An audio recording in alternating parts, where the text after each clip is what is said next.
आजार एकमेकापासून दुसऱ्याला पसरत नाही, परंतु हा पिढोनपिढी आपल्या घरामध्ये चालत राहतो. त्याच्यामध्ये दोन प्रकार असतात, एक असतो रुग्ण आणि एक असतो वाहक आणि एक सामान्य व्यक्ती, असे तीन असतात. ज्याला आपण म्हणता येईल की एएस आणि एसएस.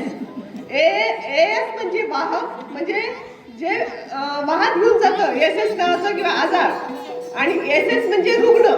ज्याला ते एसएस असेल तो हा रुग्ण समजला जातो. त्याच्यासाठी आपल्याला रक्त तपासणी करावी लागते.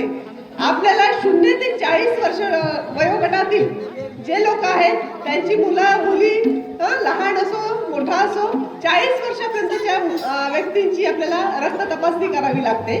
त्याच्यामध्ये जर आपल्याला आढळला हा आजार तर आपण त्याला समुपदेशन म्हणजे त्याला मार्गदर्शन करू शकतो. ज्याला आजार असेल त्याच्यावर आपण उपचार करू शकतो आणि आपलं आरोग्य चांगलं ठेवू शकतो.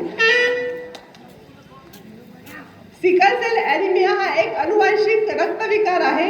या आजारामध्ये लाल रक्तपेशींचा आकार बदलून रक्तवाहिन्यामध्ये अडथळे निर्माण होतात, ज्यामुळे वेदना म्हणजे खूप दुखतं, अशक्तपणा व इतर गुंतागुंत उद्भवू शकते.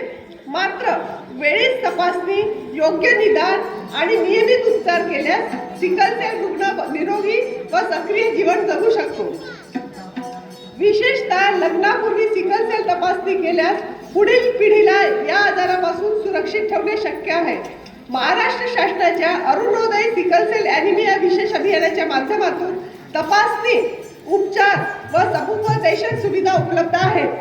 मी सर्व नागरिकांना आवाहन करते की या अभियानाचा लाभ घ्यावा आणि सिकल सेल मुक्त भविष्यासाठी पुढाकार घ्यावा.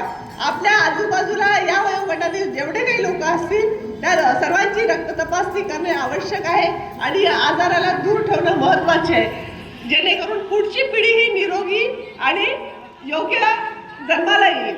म्हणून लग्नापूर्वी रक्त तपासणी आवश्यक आहे, सिकल सेलची तपासणी आवश्यक आहे. धन्यवाद.